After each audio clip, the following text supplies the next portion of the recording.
First of all, I welcome all the speakers. I welcome Dr. JUNCTION from Beijing, China. Then we have Praveen Saunke from Chandigarh.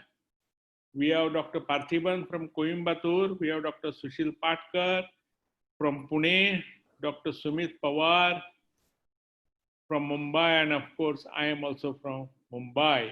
We have got an excellent technical team here headed by the INTAS company, Ultima division. Very famous, their product is Rejunex CD3. They are sponsoring this webinar. We are very thankful to them. They have been sponsoring all our webinars so far. And then, of course, welcome. Large number of viewers are here. I can see a lot of them. Welcome all the viewers. I sincerely hope that you all will be enjoying this webinar, one very important topic of CVJ. Let us start this. And first, I will request Dr. Sumit Pawar to start the deliberations, telling us that C1, C2 is anatomically not in concurrence with the remaining part of the spine. Maybe he can highlight on that particular issue to us. Yes. Dr. Sumit Pawar, please.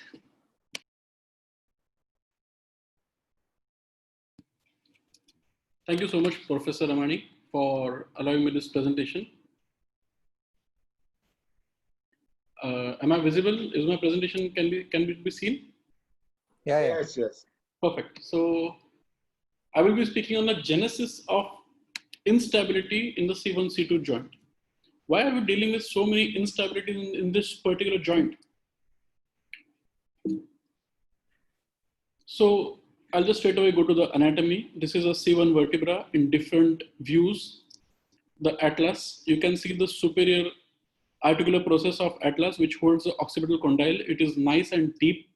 It has convexity concavity in every direction so that the occipital condyle will fit nicely into it. But look at the inferior one. It's just a plain, shallow surface. There's no curvature to it. There is no bony protrusion. There is nothing over here which is going to be supportive for the articulation.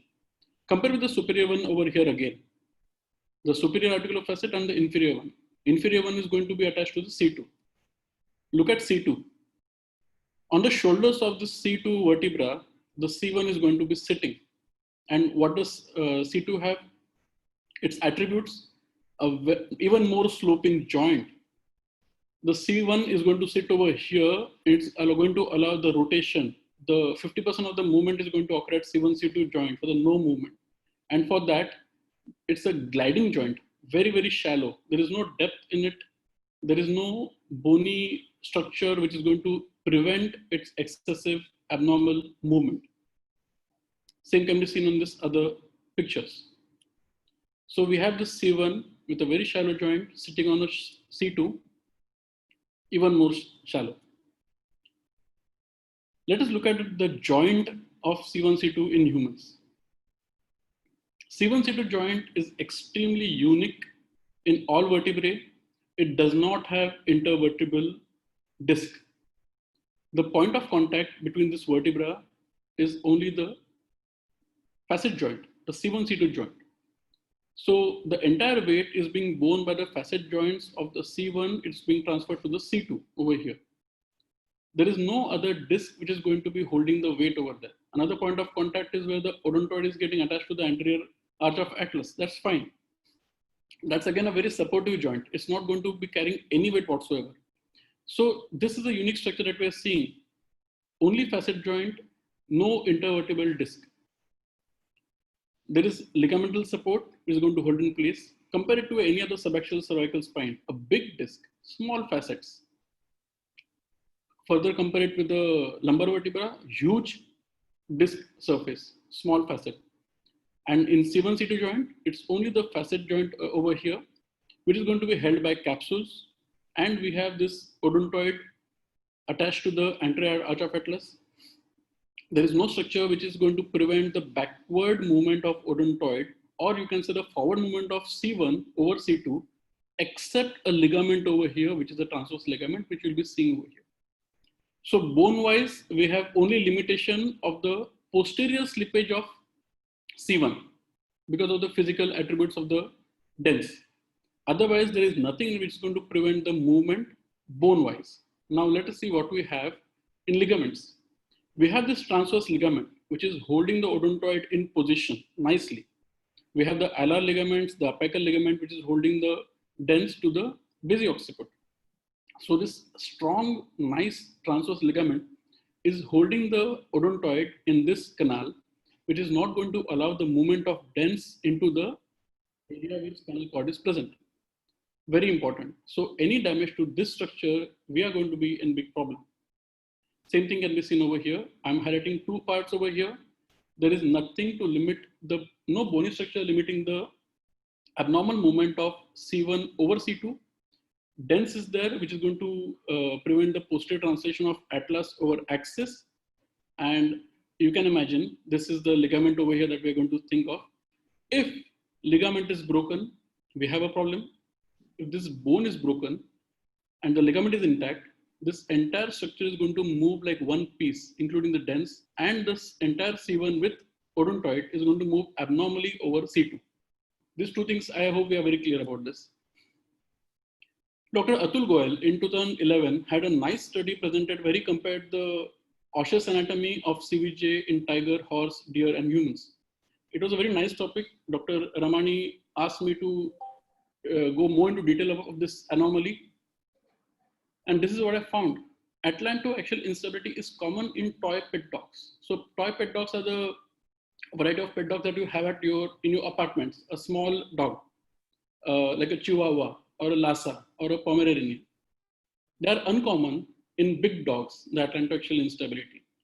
Atlanto axial instability is extremely uncommon in cats. There is this comparative study of the Atlanto axial joint of a horse, cow, and a dog. The study was published in 2017 in Veterinary Journal. The goal of the study was to compare the anatomy between different species and to compare the role of stabilizing ligaments in the Atlanto axial joint. Very, very interesting finding. The range of movement was significantly increased after transection of the ligament only in canine species. When you read the whole article, you'll come to know that the bovine, that is a cow, and the horse, when they cut the ligament, it didn't have significant increase in the range of movement. So the bony structures were there to prevent the abnormal movement of the C1 and C2 joint. So ligamental stability and tightness is important in canine, humans, and we'll see what other species. Why? See this bovine species or a bison. We are using C1, C2 joint to hold the weight of my head only. A bison is going to use it for fighting as well. It's an evolutionary trend for them. This is a defense mechanism. They're going to have another 500 kilos bison going to come and dash it. So the joint needs to be very, very strong. Evolution wise, any bison or a bovine species, when attacked by a big cat, they don't go for the neck, the cervical spine, and they don't attempt to break it. It's not possible. You'll see in some time why. They will try to choke hold the windpipe and choke it till it is dead. It won't try to break the cervical spine. As against a deer, a goat, and these big animals, they try to only break the cervical spine. That's enough for them. Why is it like that? So you all know I'm interested in 3D models. This is a 3D model of a bison. A CT scan was done and it was scanned by Idaho Museum. Just look at the cervical orientation over here. This is a C1. This is a C2 vertebra. The C1 vertebra, the transverse process has a big overhanging part of bone over here, which is going to prevent the lateral dislocation. The C2 arch is going big time over the C1 arch. It's going to prevent the movement of the abnormal movement of the C1 because you know another bison going to hit from here. So it's not so easily going to be dislocated. You see from other view, there is a big notch of bone over here over the C2 superior articular process. a notch over here, this big spinous process over here. These all attributes are going to stabilize the C1, C2 joint in a very, very significant way. You compare that with the cervical spine of a mountain goat. Mountain goat is significantly much like us. You know, it's just a slippery joint over here with a nice rounded C1 facet. There is no attribute to it which is going to significantly prevent the bony dislocation over here. So again, in a goat, the major stabilizing factor is a ligament. On the other extreme, beyond humans, is cervical spine of a bird. They have multiple vertebrae. They don't have 7 cervical vertebrae. And look at this cervical spine. This is a C1 arch. This is a C1 arch, much like us in humans. This is a large C2 vertebra. The C1 and C2, this is a live bird. It's not a dead bird. It's not a dislocated bird. This is a normal standard bone, a bird that has been scanned. Look at the distance between the 2 facet joints. It's total ligamental support, cartilaginous support. It's a bird that's going to fly. It cannot have too much bone over there. It needs movement. So the joint is looking like it is dislocated, but this is a normal joint of a bird. So we understand what Dr. Goel always tells in his speech, the comparative anatomy. A lion is difficult. You cannot break the neck of a lion very easily because of the posterior musculature and the bony support. Whereas that of a bird, it's already dislocated for the matter. This is the standard bone that I'm comparing over here. Small, dense, big body, and the bony overhangs that we have. Humans, not so much. Dr. Patkar will be happy to know this is a C1, C2 dislocation of that of a dog. They have done anterior fixation. Anterior fixation correction is standard of care in all veterinary sciences. They have tried everything from posterior. They have not found success, and anterior is an accepted method of fusion. They put a large piece of PMMA over here, and then they fix with the screws over here. It can be helping us as a translational medicine. We are translating the veterinary science to our human study. This video is going to highlight the sad nature of a C1, C2 joint in humans. It's extremely mobile. There is nothing that is going to prevent the movement in us except for this one transverse and nothing else. So any reason why if the ligament is unstable, ligament is lax, ligament is broken, we are going to deal with instability. I hope this is very clear. So to very shortly tell the genesis causes of Atlanto axial dislocation, you can have traumatic, inflammatory, idiopathic or congenital causes. In traumatic, quite rare, not so common, there has to be some predisposing factor to it. Injury to the transverse ligament is broken, it can dislodge. If a bony, there's a type 2 fracture of odontoid. If there's a fracture over here, like I said some time back, it can move completely. Os odontoideum can move. It's thought to be congenital or due to an early traumatic injury, and it forms an independent vesicle. There are many congenital causes. All of them are causing due to hypoplasia of dense or ligamental laxity. These 2 factors are going to be there in almost every single case. If you have occipitalization of atlas or C2, C3 fusion, it's going to act as an adjacent segment degeneration at C1, C2 hypermobile joint, and again going to cause the same thing. Inflammatory RA, now quite uncommon because of the good DMARDs. To conclude, human C1, C2 joint has a comparatively poor bony structural support. Inherently, in C1, C2 joint stability, the bovine is most stronger bone-wise than equine, than canine, than human, than birds. Ligamental support is paramount important in humans. Any condition causing increase in ligamental laxity, ligamental rupture, or separation of odontoid from the C2 body is the genesis of instability in C1, C2 joint.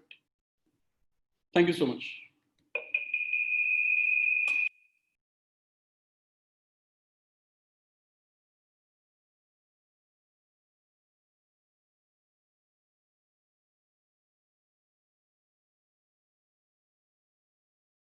Yeah. Thank you. Thank you very much, Dr. Sumit Pawar, for finishing your lecture in time. It was very, very illustrative, very informative, and very interesting. I was personally very impressed, and I'm sure the viewers also must be very impressed with your lecture. Please take over now and proceed with the proceedings of this webinar further. Yes.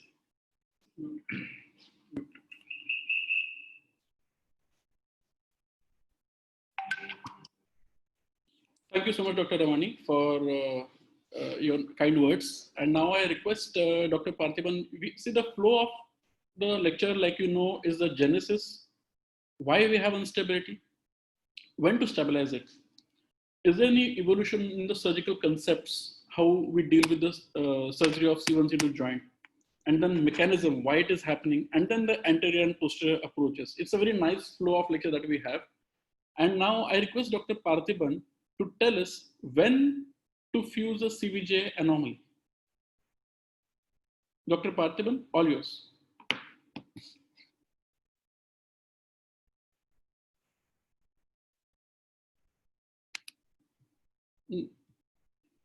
No, we cannot hear you. Are you able to see my slides? Yeah. Everything is okay. Now perfect. Thank you.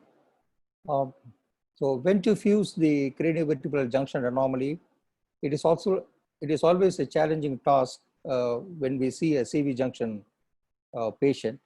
When to fuse, sometimes it is confusing, sometimes it is straightforward. But finally, I have this triangle.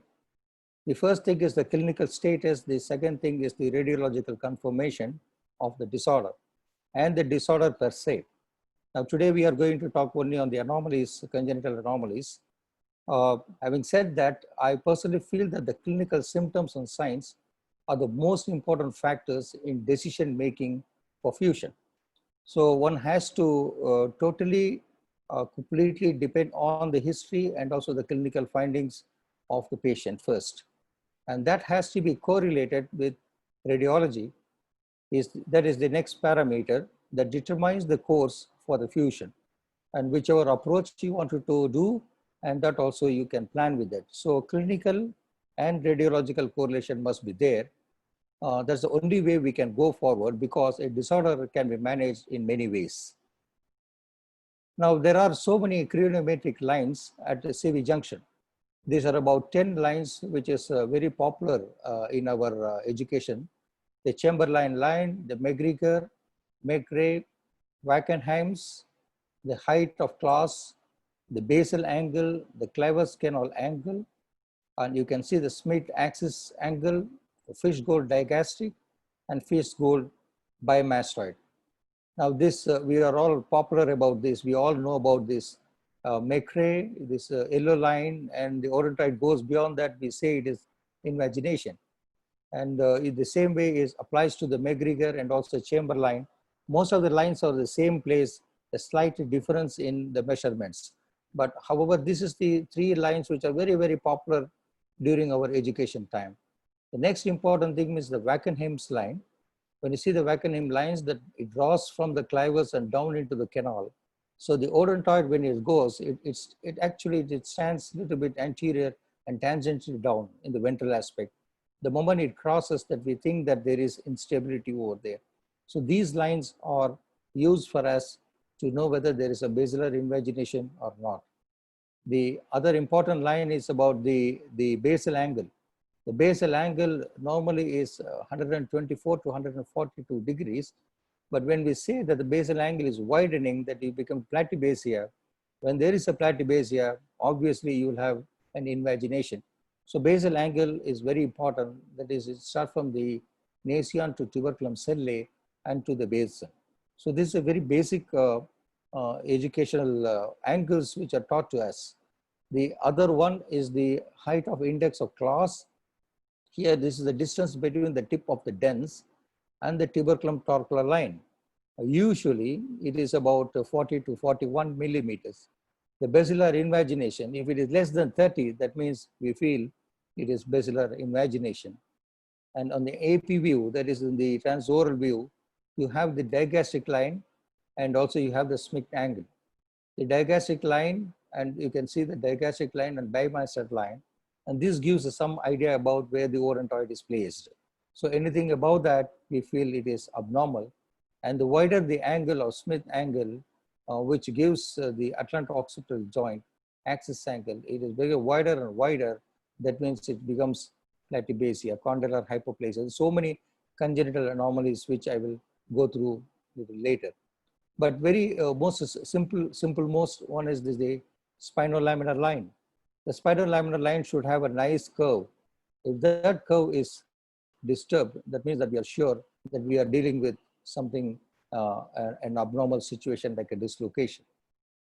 The most popular line is about this one. You can see the dense line, which is compared with the anterior arch of the C1.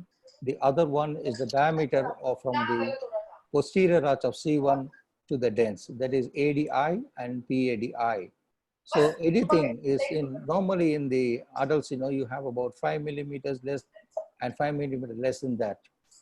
But in the children, it is more laxity of the ligament, so it is larger in size. So when we have a disparity in this line, we show that there is an Atlanto occipital dislocation, Atlanto axial dislocation.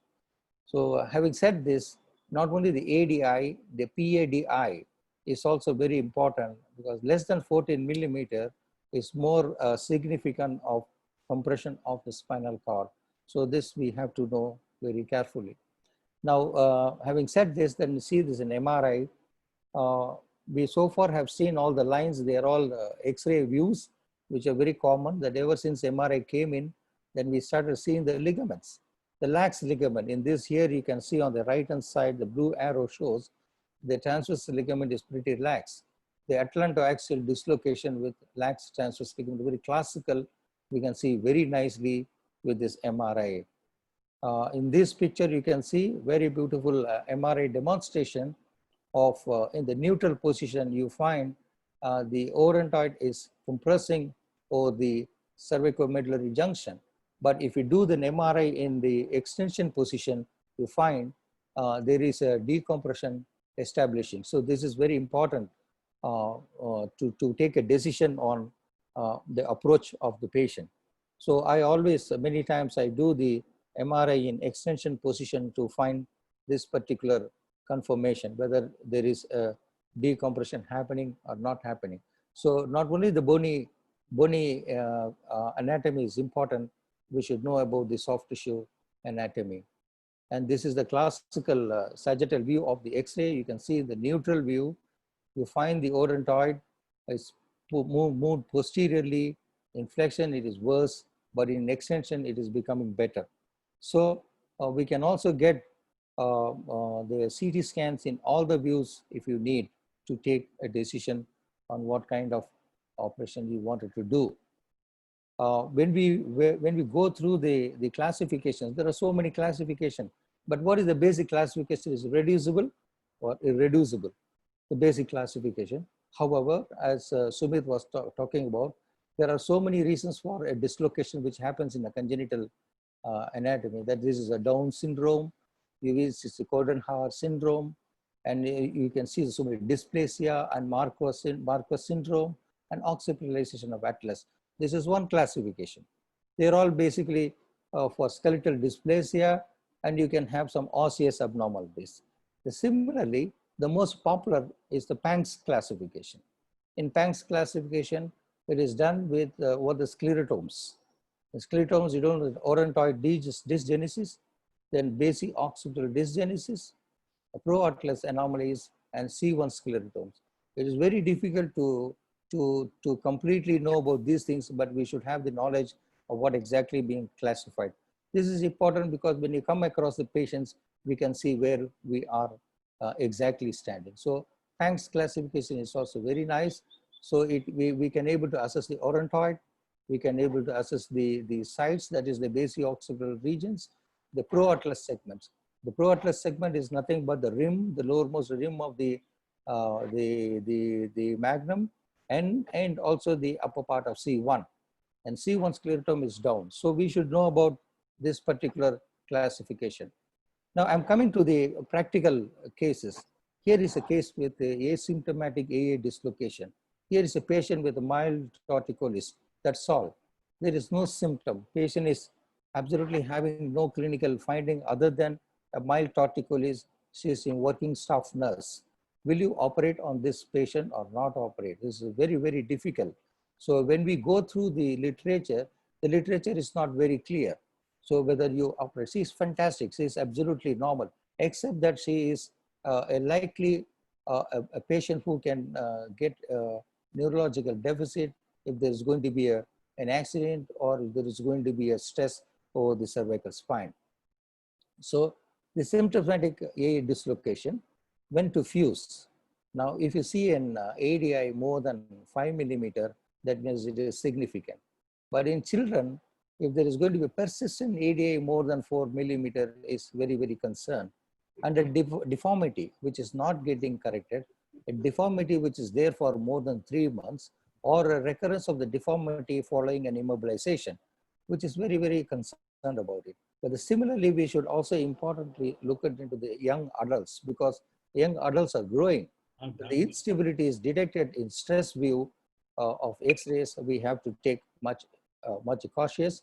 And when the instability also presents with the pain, one has to be very careful. So these are the few indications where you can fuse the patients. Yeah. Arthi, you are running out of time. Oh yeah, yeah. So sure. So what I can do, I can show you some examples. This is a reducible AA dislocation, and so this kind of patients which may need surgery. And this is another patient which you can see that MRI finding where you can see the odontoid is compressed, compressing the cervicomedullary junction. The 3D views of the same patients from posterior aspect. This kind of patients need surgical fusion. This is very classical cases of surgical fusion you need. There are other types which will, my next speakers will be talking about this kind of facet joints, very, very horizontal facet joints, which are going to be more difficult to manage. So these kind of patients also need to be fused. In conclusion, I like to, because there is a short of time, I like to conclude by saying that the first thing is clinical. When you have clinical, and then you have the radiological. To radiology, now we have gone from X-rays, MRIs, 3D CTs. Now you have three-dimensional models like this, and all these things has to be carefully assessed to study, and then you can go for fusion. Here is a patient with irreducible dislocation, and this can be done with our old technique of posterior and also anterior odontoidectomy after retraction is done. And if you have a platybasal like this, then you have to bring down the odontoid. Then you may have to do something like this, where you do the dissection from posteriorly and fix it. I thank you for your kind attention. Thank you very much. Thank you so much, Dr. Parthiban, for that excellent talk of showing us when to fuse. And I think it has been very, very clear to all the listeners when they should be fusing it. Now, we have to understand the history of when we have started understanding this disease. When the understanding came, the different various surgical techniques have come. And I now request the man who has seen it all. The concept of when CVJ instability came, how it has been managed, how to treat it, and everything, the posterior, anterior, endoscopic, all approaches. I request Dr. Ramani to take us through the lanes of memory to show us the advances and past in CVJ management.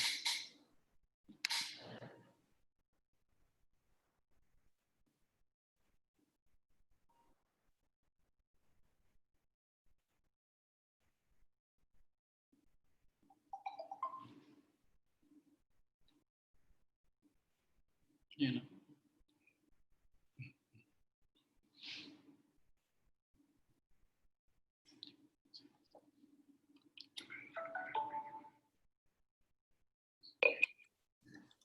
Thank you very much, Dr. Sumit Pawar, for that introduction.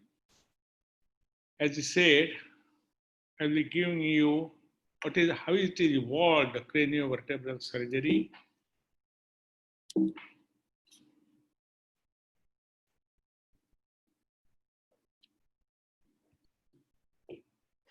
Yeah.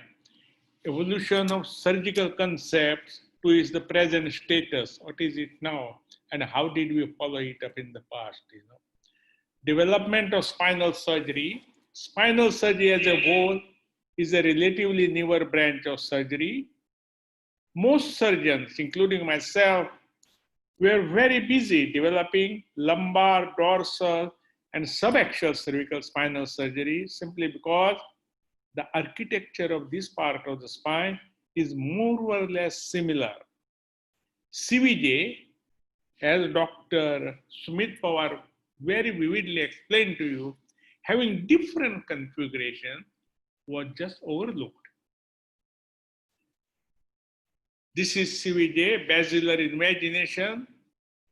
In many parts of India and many parts of the world, it is common. Congenital, acquired of course, is more common in many parts. What is our concept in the past? Achieve decompression of cervicomedullary junction, establish stability. How did we do this? Anterior transoral approach and its variations, mainly used for excision of the odontal process. I use lateral transcervical extrapharyngeal approach, but it was mainly for chordomas, tuberculosis, etc., not so much for CVJ. And then we use routinely posterior midline approach for stabilization. And this was my standard transoral excision surgery. And the picture on the right side, you can see when the wound on the palate is well healed. That is post-operative picture. The microscope in those days were not very sophisticated. It used mainly illumination and magnification. My friend, Alan Crockett from London, he developed this surgery. We spent some time together, and I routinely did transoral excision of the odontoid for CVJ anomalies. But morbidity and complications due to infection, dysphagia, CSF leak, velopharyngeal insufficiency were quite significant. In difficult cases, in some cases, we did Lafort osteotomy, hemicosectomy, or even hemimandibulectomy. And as a result, endoscopic transoral was evolved. Seeing all these magnitude, morbidity, and the complications of this surgery, endoscopic, it was evolved. It gives bright illumination in the depth. Angled endoscope prevents soft palate incision. Posterior stabilization, galley, Brooks, Sontet. These were the techniques we used in the past.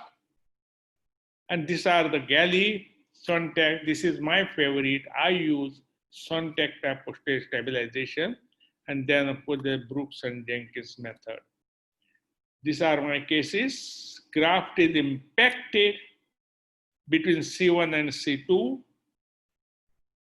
Sublaminar soft wire, Codman soft wire was used to very tightly tie it between C1, C2 and the graft. And then there was some one-leg graft, bone grafts over it. You can see it very clearly in this picture. When there was AAD, we used routinely Codman soft wire to tie C1 and C2 by sublaminar approach. And then we use bone graft lot, auto and allo, both. Time change. Even during my time change, and we started using a metallic contoured heart-shield ring stabilization. But we use occiput C1 and C2.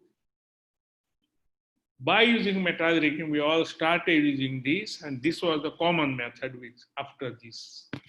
Very rarely, in 1 or 2 cases, we did the Megarel technique. Time change. time change. And surgeons like Atul Goel, Dr. Sumit Pawar mentioned about, he dedicated themselves to this region of the spine and studied the biomechanics of this region and propagated newer concept, altogether newer concept, and his concept were posterior approach. This was his concept, C1, C2.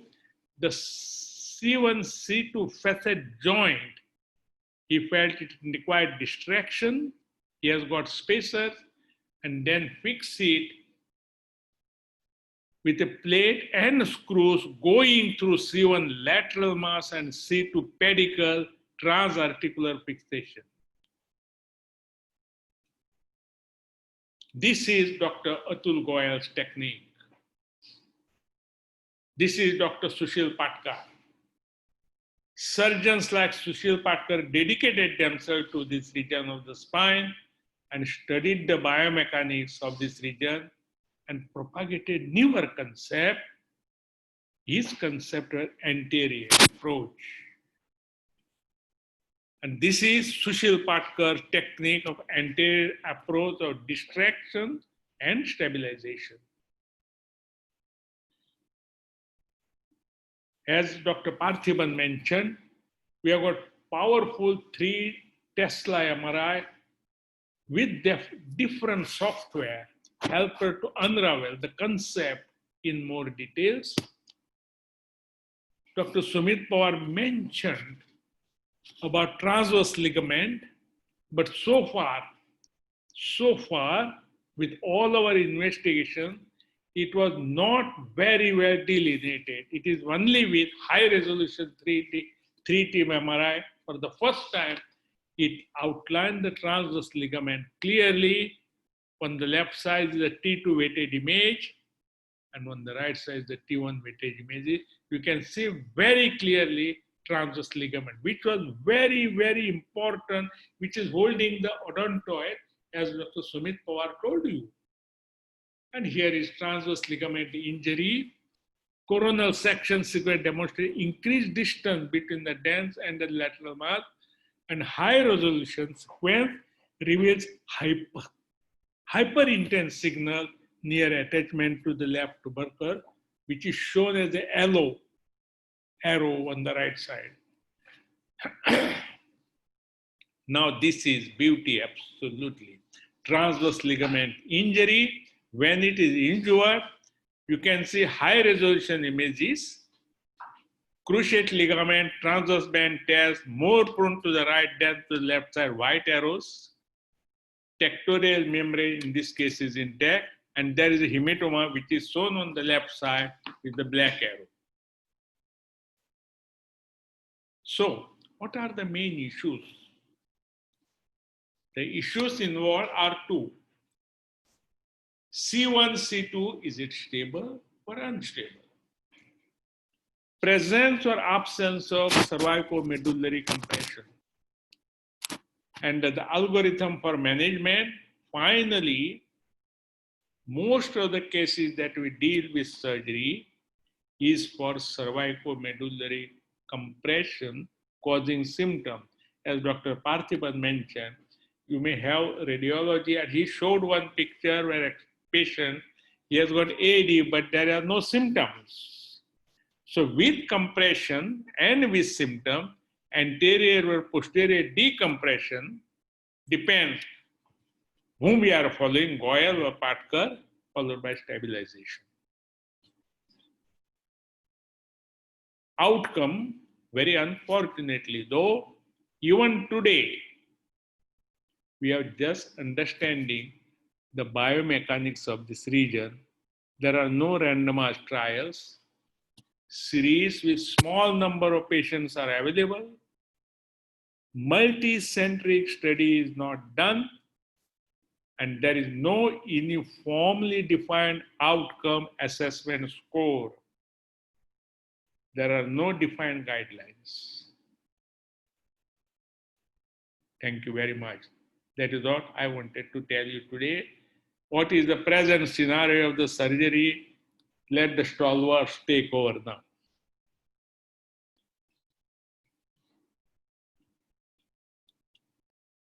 Thank you so much, Professor Ramani, for taking us through the history of CVJ, right from the time when we didn't have any concept to getting the concept to the surgical techniques that have come up. And it's our pleasure to learn that from you over here. Thank you so much, sir. Now we will be hearing from Dr. Chen. Dr. Chen is from Beijing, and he is an expert in the concept of mechanism of Atlanto Axial Dislocation in congenital basilar invagination. Dr. Parthiban has spoken very highly of him, and we are very keen to learn and understand his technique. He has a very nice joint jamming technique, very similar to what we follow Dr. Sarachandra's and Dr. Goel's technique. And let us hear what he has to say about mechanism and treatment of basal invagination and Atlanto axial dislocation. Dr. Chen, all yours.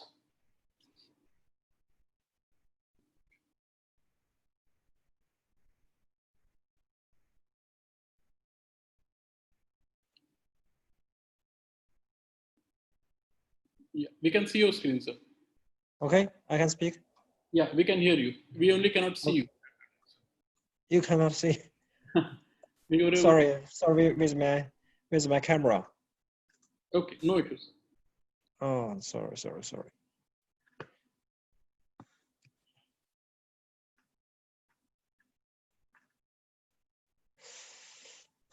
Still cannot see my camera. Okay, I just closed the camera. I'm glad to be invited to join this webinar.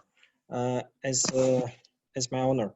And today I'd like to talk about some mechanism and treatment of basal invagination and Atlanto Axial Dislocation.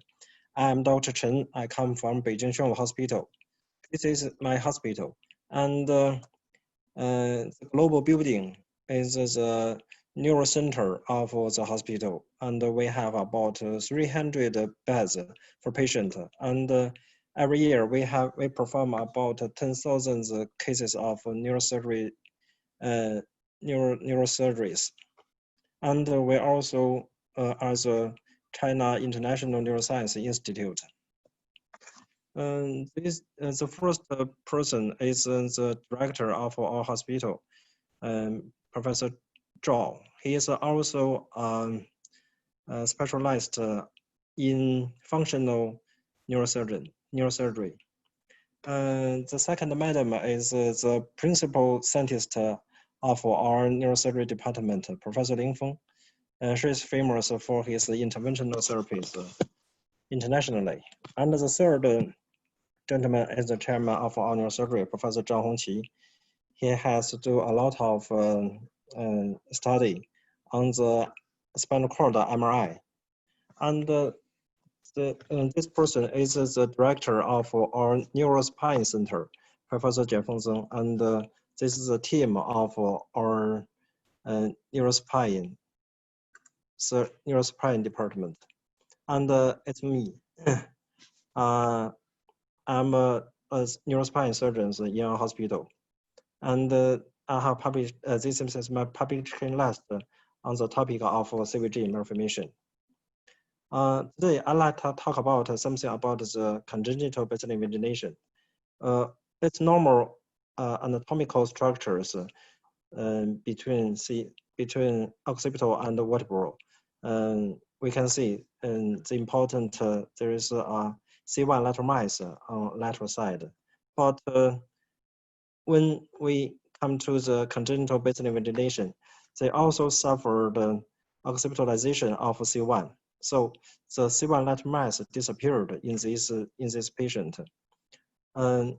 If the C1 lateral mass disappeared, then C2 will come upward, and the basal invagination are induced. So with the understanding of the mechanism of basal invagination in these congenital cases, we get the solution clue of this kind of cases. If we put enough height of some materials into the facet joint, and then we can push the C2 downward, and we can reduce the basal invagination. So we can give a reasonable treatment strategy for the basin ventilation and Atlanto Axial Dislocation. First, we put a cage in the first joint, and with that, we can push the C2 downward, and then we push the odontoid anteriorly, and we can reduct the C1, C2 transverse dislocation. We can get the complete reduction of this kind of dislocation. In 2004, Goel professor introduced his in-first joint cage placement, and this method has been applied by many surgeons. And Professor Conger has given some complication, applied this method with some reduction action, so give more reduction technique. But it's not so easy to plant cage in the first joint. Usually, in this kind of patient, the first joint are always deformed, so it's hard to release the first joint. And there's something we cannot see in the CT scan. It's some soft tissue. It's anterior, some ligament located anterior as between C1 and C2. It's a tendon band. So the tendon band is very tight and closely keeps the first joint closely. In China, our Chinese spine surgeon, Professor Wang, has reported his technique to release the anterior tendon band transorally. But with this method, there increases the complication rate of this kind of surgery. In my technique, I try to release the first joint with a posterior approach. I insert some distractor between C1 and C2 and perform distraction between C1 and C2. With this method, I can release the anterior tendon band. After the first joint are released and the tendon band are distracted, then I place cage in the first joint. And I also designed some instruments to do these procedures. And I also designed a special cage with different height for our patient and some instrumentation materials. I added all of this instrumentation together to be Xuanwu Atlanto reduction surgical tool suit. This is an operation video can show how we do this procedure.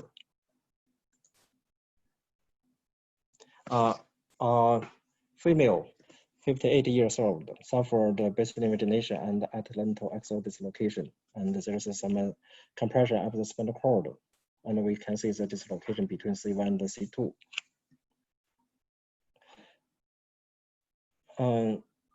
3D contrast of CTA, we can see the vertebrae are in the normal running, so it is safe for the post procedure with the prone position and skull traction, and we expose the occipital to C2.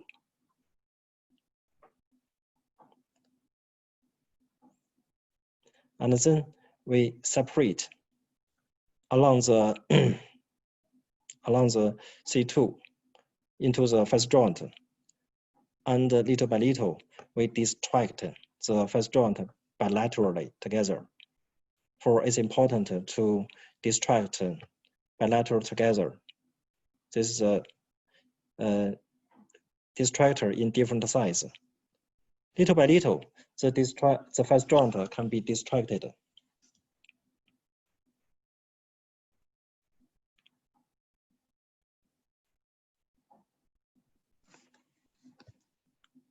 After the first joint are distracted to proper height, I usually check whether it's enough with intraoperative O-arm scanning. And the scanning showed the distractor in the first joint and the reduction of the first joint of the C1, C2 dislocation. After the the first joint are distracted to enough height, we then choose a proper size cage and plant the cage in the first joint bilaterally.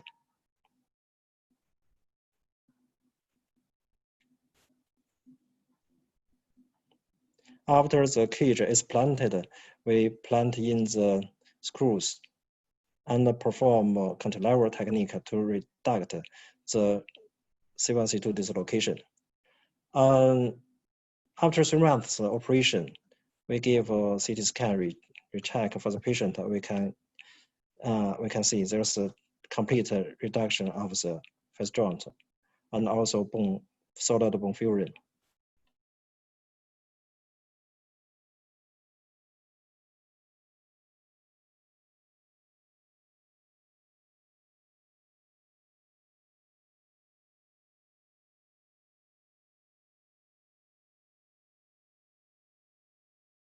With this method, we can always get a very solid bone fusion between the first joint in very short period of time after operation. And with this technique, it's very suitable for some revision cases.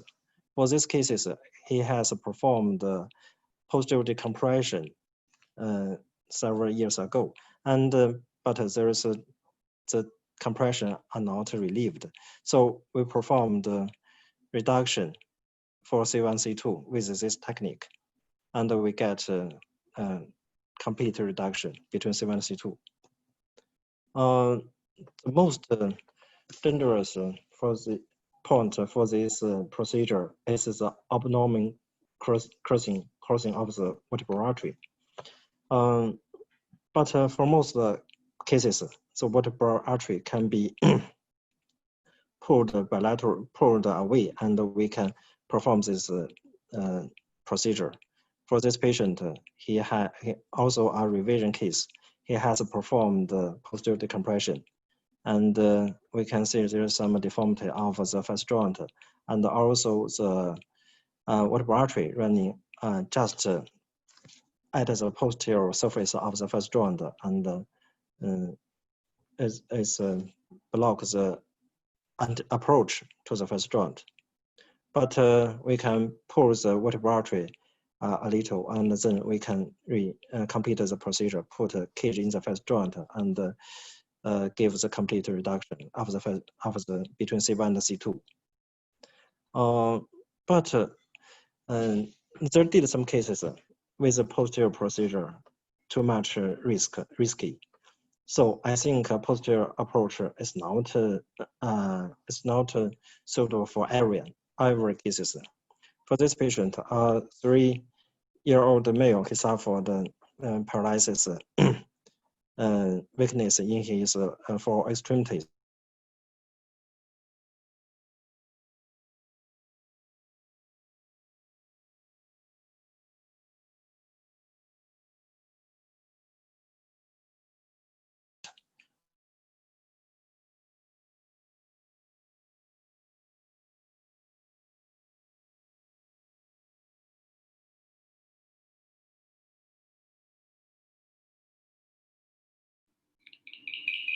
Suddenly plant a cage in the first joint. On the CTA 3D reconstruction, we can see the bilateral side. On bilateral side, the vertebral artery are just running abnormally and block the approach to the first joint. For this patient, I just choose anterior decompression, remove the odontoid, and perform decompression, and then with the posterior instrumentation, we perform fusion of the CVJ region. We can also get very complete decompression of the spinal cord. So at the end of my lecture, I'd like to give some message that the occipitalization of atlas is a very unique reason for the congenital basal invagination. And this kind of dislocation can be reduced by cage implantation between the face joint. Posterior approach can treat most cases, but it's not suitable for everyone. For some cases, it's much risky. So anterior approach is still necessary. Thank you for your attention. Thank you so much, Dr. Zen, for an excellent lecture for mechanism and treatment of BI and Atlanto Axial Dislocation. We'll move ahead with the next talk, but I request Dr. Zen to please stay back. We'll be having a question answer round, and I am getting a lot of questions for you over here from the participants. So please stay back till the end of the webinar for questions. Okay. Thank you. No problem. Thank you. And now I request Dr. Praveen Sarunke. He has written an excellent paper sometime back on the posterior approach and comparison of the posterior approaches for C1, C2 fixation. And now I request him to please show us in a presentation his views on posterior approach for C1.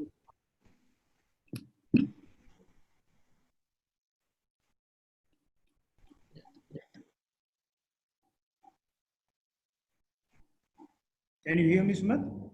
Perfect. Yeah, right. So I think we have had some excellent presentations, and Sumit, your presentation was, I would say, one of the best presentations I've seen.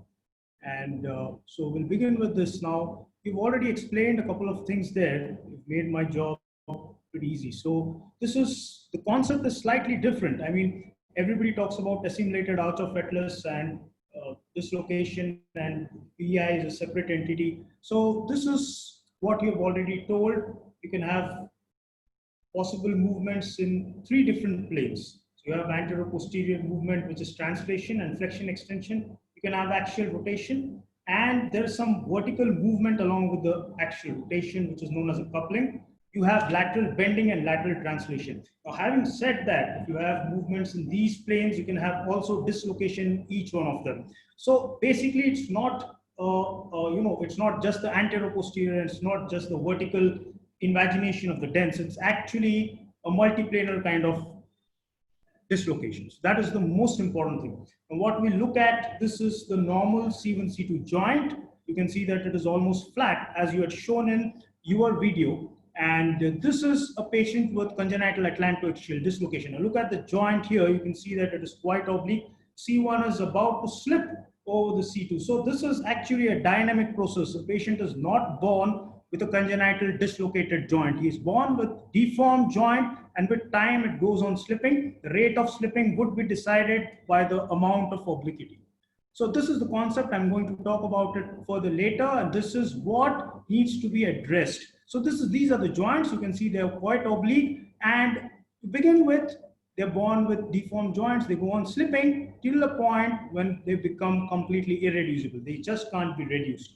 So all that has been published, and now I've been asked to talk about the various posterior approaches. Professor Ramani has already done that in a very beautiful manner. He spoke about the evolution of the various approaches. So we began with the midline approaches, which are mainly sublaminar wirings. Then the lateral approaches, that is the occipito-cervical fusion. Then Goel's approach, transarticular screws. And then what we are now doing, a direct posterior reduction and fixed fusion with facetal release and fixation.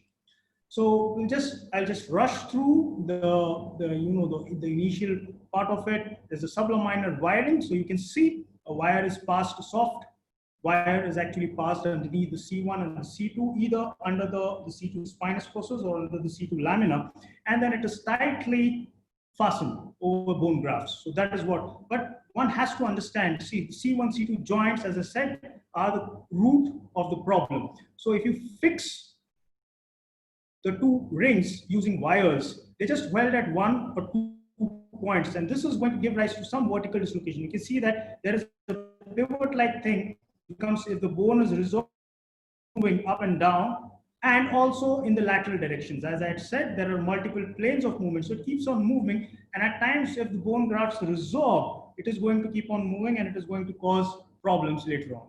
So if we say that, now you can actually fix it at 3 points, make it more stable. So you use transarticular screws along with sublaminar wiring. So that has been actually done in the past, and Magel's technique. This is commonly practiced by Professor Menezes long time back. And of course, when you have assimilated arch, I could see that a couple of questions there in the chat. So, these, in cases of assimilated arch of atlas, my professor, my teacher, Dr. Jain, Professor V.K. Jain, had actually described this. Just cut open a part through the occipital window and make it as a new arch of C1, and then you can actually again fix it. But these are not without problems. I'm going to talk about that. So the irreducible Atlanto Axial Dislocation in the past, they've all dealt with transoral decompression and posterior fixation. So now we'll come to what are the complications we have seen actually. This is my own experience in the last 10 years, and this is what I had seen, so which gave rise to understanding of the concepts and dynamics.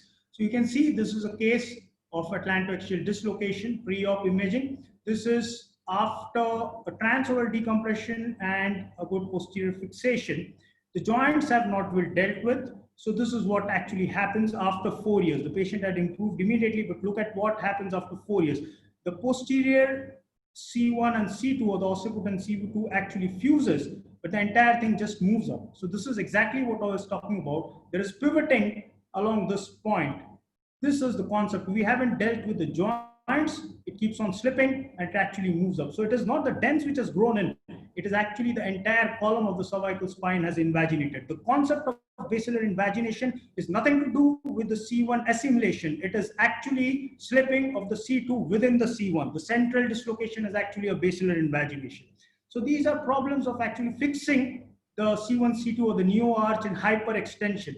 Once we have fixed it, it may appear to be a very simple technique. Once we have fixed it, there is a lot of curvature change that happens in the subaxial spine. Don't look at the immediate postoperative results. Look at what happens after 4 years, 5 years, 10 years. This is what happens. So you can see there is some slipping, continuous slipping, and there is listhesis. So there is a the listhesis at a lower level as compared to the C1, C2. This is because of the hyperextension. And you can also see curvature change in another patient. So this is, we haven't actually dealt with the joint. We have fused the C1 and the occiput in, and C2 and the occiput in a very hyperextended position, and it gives rise to these kind of adjacent level segment changes.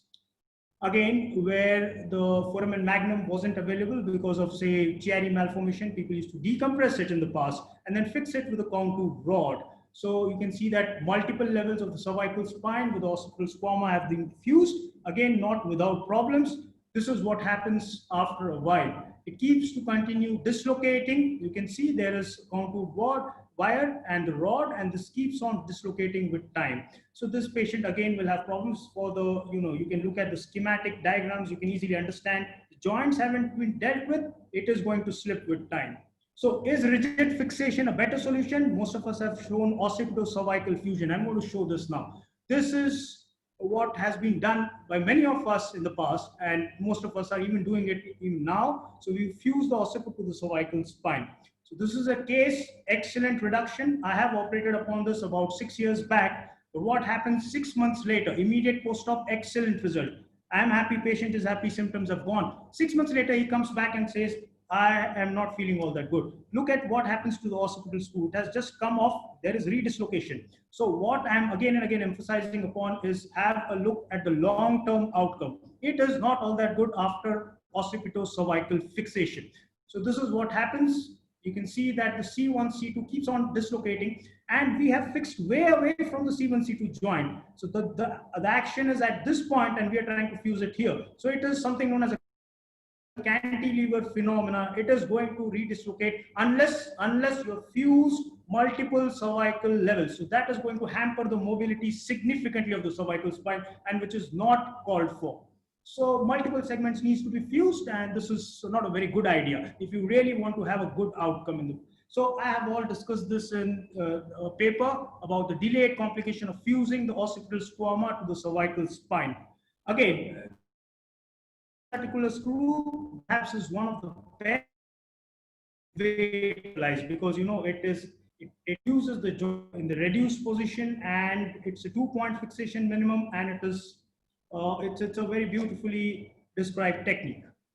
Right, so this is again not without problems. You can see a narrow pass trying to put in the transarticular screw. You might injure the vertebral artery. Also, in all cases, you don't get to see a good joint and it does not reduce very easily. I'm going to come to that later. So transarticular screws may not be a very good option in all cases. So lateral mass screws, as Hams and Goels have described in the past. So this is a very elegant technique to reduce. You can put in your C1 lateral mass screws, a pedicle screw, and just reduce it and fix it. So screws alone actually don't help in reduction. That's the most important thing. The vertebral artery, as Dr. Chan has pointed out, it needs to be safeguarded, but it is possible even if you have an anomalous vertebral artery. Again, we've published this in the JNS, but finally, the most important thing, the joints need to be addressed. So techniques to reduce furthermore, if you move on, DCER, somebody has asked about Dr. Chandra's comment of what would be DCER. So this is what he does. You put in a spacer between the C1, C2 and just use it as a fulcrum, the spacer, and just compress the occiput to the cervical spine. Again, you're trying to fuse the spine in hyperextension. So I believe, this is my personal opinion, that with time, the subaxial spine is going to change. There are going to be degenerative changes. And if you just fix the C2, it is going to come off. It is not going to hold because of the cantilever phenomena. So you've got to fuse multiple levels, which is not a very good idea because it is going to hamper the quality of life of the patient. And of course, you cannot reduce it to the lateral and the rotational AD with a DCER. And somebody had asked, what happens if the C1 is not really, is aplastic? Believe me, the C1, C2 joint is always present. If there's no C1, C2 joint, you don't have Atlanto Axial Dislocation.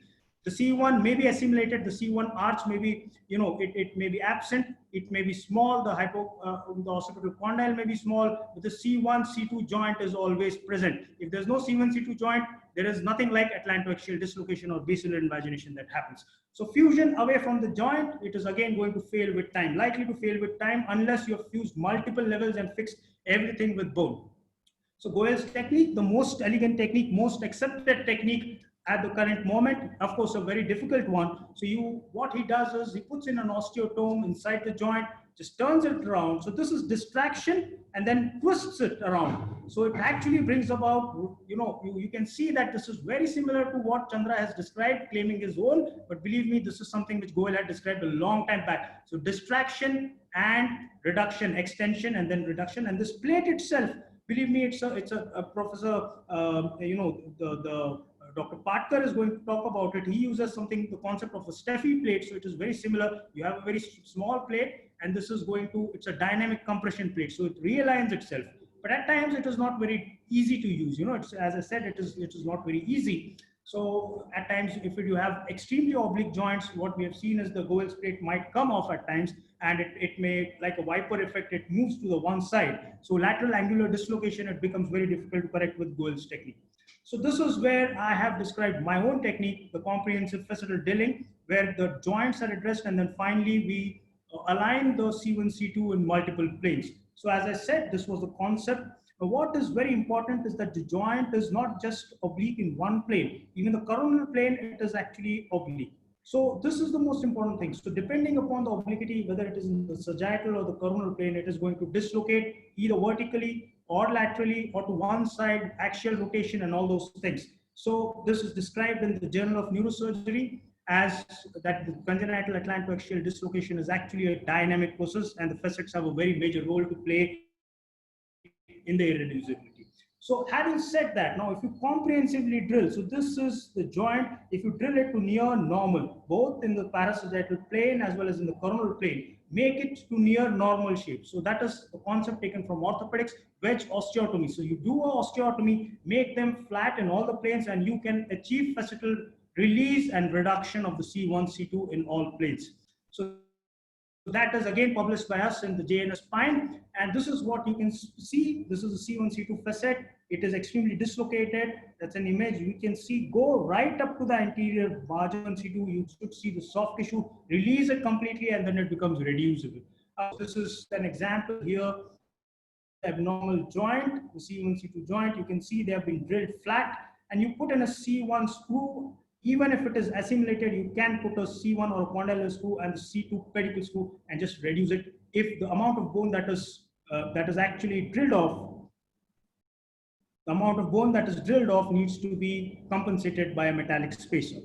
So at times it is not actually possible to relocate completely. So this is the technique which we described again. You just hold it with a long, stout rod holder and twist it. If you twist it from superior inferior direction, you bring about the anterior posterior realignment. The rods have to be loosely fastened while you're doing it. Spacer need not be jammed at that point. Once it is done, just jam the spacer, just compress it a bit, and it is, you achieve that complete reduction. And the same thing can be done in the twisting manner. So you can actually do it in both the planes, anterior posterior as well as the lateral plane. So you need to study the CT scan in all the planes. It is not just 3D CT scan and other things. You need to study is in the anterior posterior, the coronal plane, the axial plane, to look for the degree of dislocation in each plane. So that's an example, anterior posterior plus vertical, which everybody talks about. This is the Atlanto dislocation. You can see the obliquity of the joint, just drill it flat, reduce it, and it is reduced in all the planes. This is the concept of rotational component which is added. I'm not going to go into the details. You can see here extreme degree of dislocation, and you can reduce it completely in all the planes. Just address the joints. That's the most important thing. Lateral dislocation I was talking about. So you can again just turn it with the Goel's technique or with my technique, where you can just hold the rod, loosely fastened rod, and just twist it counterclockwise or clockwise to bring about lateral realignment. Again, all this has been published. So there is some other thing called as the lateral tilting dislocation, where this cannot be corrected by DCA and other techniques. Also very difficult to be corrected by the Goel's technique. So this is again a dynamic process. The joint on one side is extremely vertical, and it is coupled often with the bifid C1, so it keeps on slipping down. So this is what we do. We just drill it off, compensate it with the amount of the bone drill needs to be compensated with the spacer, and bring it back, twist it back, swing over the C1 over the C2, and you get a complete reduction. So that's an example. This was a child. He had progressive, you can see dislocation. He was in a very bad shape when he was operated. And this is an example. You can see the C1 facet is right next to the C3, and you can completely correct it. Look at that. You can swing it over back. Another example, you can see, look at the C1 is at the level of the C3, but look at what happens in the post-op, the same technique. So you have some very good results, and this is again published. So we have actually redefined the congenital Atlanto dislocation, and you have to objectively evaluate them in all the planes. That's the most important thing. This is something which Dr. Chan was showing that it is not possible. No, it is very much possible. You can see that with direct posterior reduction, address the joints, drill them comprehensively, and you can achieve complete reduction. Vertebral artery is there, you can mobilize it. Joints, look at the joints, they're extremely vertical. There's no, you can see in the post-op imaging, a good spacer placed between the C1 and the C2, and you can achieve complete good reduction. Another example, you can see that, good reduction. So this is a very short video. I'm just going to play it fast. So this is the patient with some basilar invagination. You can look at the joints. So these are quite oblique, both in the vertical as well as the coronal planes. That's the most important thing. They're oblique in both vertical, in the anterior posterior. So that's a position which I usually, it's prone position. We take a rib graft to, this is the incision, that's the C2 spinous process. So just go right up to the C1 arches, expose the joint, because at times the joint is so high and you need to just drill off a small portion. You can see the C2 nerve root. I used to correlate this. I don't do it anymore. I actually mobilize the C2 nerve root as well. So once it is done, you have a panoramic view of the C1, C2. You can see the dislocation here. Lateral plane, anterior posterior plane. It is dislocated in both the planes. That is the C2. And once that is done, put in your, this is what Dr. Goel has described. Insinuate your osteotome and just, so this is what I do. I try to correct it in both the planes, lateral plane, this is the lateral plane, and chamfer off the excessive bone, the wedge. This is the wedge osteotomies, not only in the AP plane, but also in the coronal plane. In both the planes, you need to chamfer it off. So this is what I'm going to show in the video. You can see that initially the superomedial portion of the C2 is drilled, and then you open up the joint. That's the anterior portion of the C1 being drilled. So comprehensively you have to drill it. That's the anterior most portion. This needs to be drilled. If you don't do that, it is not going to, to get released. And then you're going to say it is a failure of the C1, C2 direct posterior reduction. So once it is done, you can just remove all. You have to release it in all the directions. That's the most important thing, from medial to lateral. That's the capsule, the joint capsule, the anterior joint capsule. That's the C2 isthmus. So what I do is you can see that the pilot holes are being drilled directly into the C2. That's the isthmus into the pedicle, one inside the C1 lateral mass. And then you pack the joint with bone chips and a spacer, and you put in the C1 and C2 screws, put in a rod loosely. That's the technique which I was talking about. Hold it with a rod holder, just twist it down. You can see the C2 going in, C1 coming back. So that is how you reduce. And the other side, you can see the derotation, which I'm going to just do. So that's the derotation which I was talking about. You can see that. You can see that the C2 can be just brought about. You can see the C2 being pushed anteriorly and rotated so that the C1 occiput and the C2 comes in one line. So finally you fasten, and just before fastening you need to compress it a bit so that the spacer are jammed, it doesn't move out. There you can see that completely fastened. That's the midline. You can see the alignment. I don't use navigation unless it is extremely difficult case. So you can see, right. So this is a post-op imaging. You can see complete reduction in all the planes, comprehensively drilled joint. Yeah. So to conclude, so the facets and their orientation play a very major role in the dislocation. It can dislocate in multiple planes. That's the most important thing. So drill the joints comprehensively till they are near normal, safeguard the anomalous vertebral artery, and realign them using joint manipulation in all planes. Fuse the facets as close to each other as possible. Do not fuse the squama to the C2 if you want to see good long-term results. Thank you. Thank you so much, Dr. Praveen. You have taken the webinar from first and second gear to directly fifth gear. And with a nice speed and nice illustrations, your papers, you have shown the whole journey of C1, C2 from posterior approach and your own technique, which was very, very impressive. Please wait back for the discussion. They have a lot of questions that are coming up on my screen over here for you. We'll address everything sometime later. Now we have an amazing speaker, Dr. Sushil Patkar, who will be speaking on his anterior approach to C1, C2 joint and to the basically craniocervical region. Dr. Patkar, all yours, sir. Just, I cannot share my screen because Dr. Sarangi's screen is still on. Yeah, sorry, I'll just stop this sharing. Yeah. Now I can share my screen. Where is my presentation gone?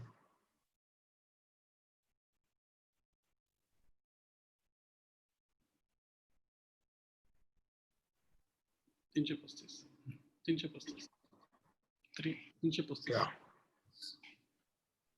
Very good. Oh, super.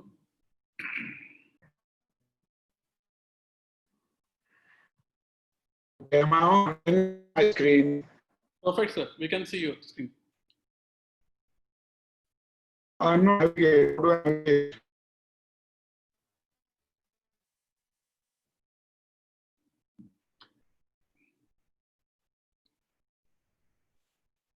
You have to start your screen from starting. Okay. Sir. Okay, I'm fine now. I'm fine. Good evening, everybody. I don't know how much time I thought I would run through my slides.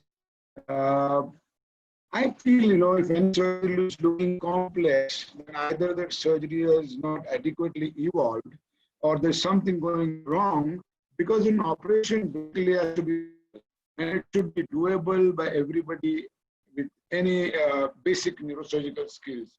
If something looks very difficult, then I'm sure that operation has yet to evolve. So I'm going to show all that can be done from behind much more easily from the front. Of course, no disclosures except from people from whom I've learned. Of course, Professor Ramani has been the kind of mentor who brought me into spinal surgery, and gratitude to my wife, who's also my anesthetist in all my cases. We all saw how surgery evolved from behind, but basically it was like this, trying to control control C1, C2 unless until you control the joints. And therefore, any surgery of C1, C2 is correct, only joints are fixed. We also saw about Megals, and then the basic problem with Megals, of course, was the high riding vertebral artery in almost 30% of the cases. And therefore, Dr. Goel's operation became very significant. And it was 1994, not 2004, 1994, when he described it, 20 years before harms. but still people keep on calling it Harm's technique, which is very, very sad. And then it kept on evolving. All said and done, still the surgery of C1, C2 has revolved around protection of the spinal cord and the bleeding because of injury to the vertebral artery. You will see all the literature of C1, C2 surgery has been about use of neuronavigation, use of 3D CT, and use of intraoperative monitoring, etc. Everything focuses around neurological injury and vertebral artery. All said and done, there is a persistent 3% risk to the vertebral artery, and the course of the vertebral artery is variable in patients. It is never standard. And therefore, this constant kind of fear looming whenever C1, C2 surgery makes one go back. Necessity is the mother of invention. Research is search again. You see, posterior surgery, all principles of lumbar spinal surgery get applied to cervical spinal surgery. So because there was pedicle screws being done down, the same thing people applied to the C1, C2, but it is a cantilever construct. Anterior surgery has its own benefits and advantages, which I will show you. Where is the weight transmission? Whenever you talk about fixing a weight, but what you have to ask yourself, where is the line of weight transmission? In C1, C2, the line of weight transmission is along the lateral muscles. Very little weight is transmitted behind, and therefore, whatever fixation you do has to focus on the joints. Any part of that, putting tibia fibula behind and expecting it to carry the weight is wishful thinking. As long as the angle of the mandible goes up in the lateral X-ray, you are free. And this is the reduced position of the Atlanto axial. The moment the head is in extension, you can approach the C1, C2 joint very easily. This is very standard, transcervical approach, which was described way back in 1987. But somehow surgeons have avoided that. And you will see the amount of muscle disruption from the front, hardly anything. The moment you reach there, you are just going to cut a little bit of the longus colli and superior operation. So I've got big blocks of bone far away from the vertebral artery, far away from the paravertebral venous plexus, and far away from the C2, which you can fix very easily. If the purpose of the operation is reduction and fixation, then there is nothing better than this. And this is the direction of passing the screws and screw trajectory. Then you can apply plates and various kinds of things. And this is how the trajectory of the screw on the table. Not just a few deep tractors, some screw, and a good macro drill. No neuronavigation. See, this is a case. You can see this example and see how it is done. And you can see the bone graft in the joint. And another example, then you can put plate screws, and you can even put big blocks of bone from the front, blocks of bone. You can remodel the joints, what Dr. Sanki was saying. You can remodel the joints, put big tricorticate bone grafts, which is gold standard. All kinds of fixations are coming. You can put rigid plates and screws from the front in most of the cases. Now you can see that you can model the graft in a wedge shape. That is the essence of the operation, This is another example, and another example, and another example. The end across the joint. What is the purpose of the oil? And this through a incision going through muscle planes without disrupting the posterior tension. Posterior surgery, I feel, is essentially destabilizing surgery. You destabilize this. When you do posterior surgery, you detach the muscles, you put the implants prevent the muscles from falling back and working the way they were working before. Obviously, it is biomechanically inferior. What do you need when you do surgery from front? For Atlanto Axial Dislocation, you just need 2 screws. So these are examples that you can garden joints when you work from front. Garden means divide the end plates, put bone chips. Even if you don't put bone grafts, if you have bleeding bone on both the sides and pass the screws, this is the end, that it will fuse. And it will fuse, and there is a block of bone. People focus on the implant, they focus on how the reduction has taken place. Very few people focus on this endpoint. This has to be the endpoint which we have to focus on. Of course, there are complications, you can go wrong, there's no operation without complications.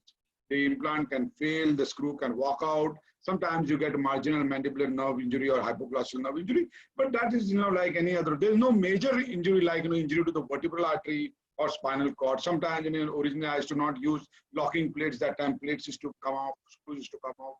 Once I had over-destructed the joint because I had not drilled adequately. There are so many complications possible. Of course, with passage of time, all this is very less. These techniques, way back in 2013, I described first the anterior from the retro approach. Was not described before. Now, this was a case of torticollis where this operation was before, where you fix one joint and then you derotate the spine. But this can be very easily done from front. You can open the joint, derotate the joint, resurface the joint, and pass good screws, and you see long-term bony fusion across the joint with reduction and correction of the difference, the long-term fall of the child, where you will see that it is grown almost 7 years after the operation. This is another example of trauma, and you can see this TB spine. This kind of patient would have ended up in occipital cervical. It's not required, I think. Just fixing with plate screws and a good joint and bone grafts is more than sufficient. Another example with little deformity, it has healed. And then odontoid fractures. Odontoid fractures, I think, have been the most poorly understood disease. There are many odontoid fractures. Anteriorly inclined, etc. Then decide. But we have to ask ourselves, what is an unstable fracture? Those where the LR ligament is disrupted, where there is loss of, where there's combination of the fracture segment, where the displaced impacted fragment of the odontoid, fracture involving the superior facet of the axis, and fractures associated with other Jefferson-Eichmann fractures. Now, see this kind of fracture. This is not described in the classification of odontoid fracture. And mind you, the odontoid is at different ages. Single operation of anterior screw for when you pass a screw, there are a few things which are very important. There should be adequate distance between the screw and the anterior wall of the process. The screw should go beyond the distal cortex, and the screw head must sink into the C2 body. How many people use this? Hardly anybody. And if you don't get the screw perpendicular to the fracture, this is what will happen. Very few fractures read textbooks, very few fractures. And therefore, this is what happens. You can see this is a typical odontoid screw which has been done, which is useless. This is going to walk out, and that fracture is not going to heal. So now get kind of fracture, displaced fracture. We ended up in transverse odontoid excision and posterior C1, C2 fixation. Not required. You can go under the mandible, reduce it back into position, and fix the facet joint with screws. This is an example avoiding posterior surgery, two surgeries, transoral and posterior surgery. Now this kind of fracture running through the facet joint, fixed with a plate screw from the front, this kind of fracture, displaced fracture, reduced, brought into position, and then fixed with plate. And you can see you have to focus on the long-term result, whether the fracture has healed or not. Don't be focused on the implant. Focus on whether ultimately the cortex was remodeled or not remodeled. This is another example where there is a fracture where you cannot pass a screw because this fracture, it is opening up in extension. Whenever is put extension, this is what happens. So this patient would have ended with fixation. This patient underwent surgery by my technique where I use a VSP plate, and you can see under compression and the fracture is healing over time. Then this is a displaced fracture. You can see odontoid fracture with disruption of the LR ligament, reduced anterior plate, and then anterior transarticular screws at the same sitting with bone grafts into the joint. So this was the construct described by me, and it is a very, you can see an odontoid fracture by this operation. Anterior oblique fracture would have ended up in posterior C1, C2 surgery.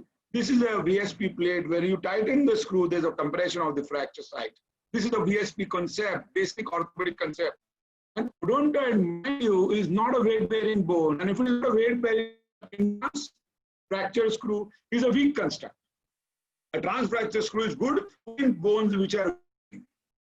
Now this kind of displaced fracture, very simply you have go under the mandible, impale the fracture, bring it back into position, and then do the anterior plate and bilateral anterior transarticular screws. So this is a kind of locked facet which cannot be reduced by traction. You see this facet is locked, there's a fracture odontoid. You go inside, disconnect the longus colli muscles, reposition the fracture, and after repositioning the fracture, pass the transarticular screws, reduce and put bones in the joint space. This is going to heal excellently over time.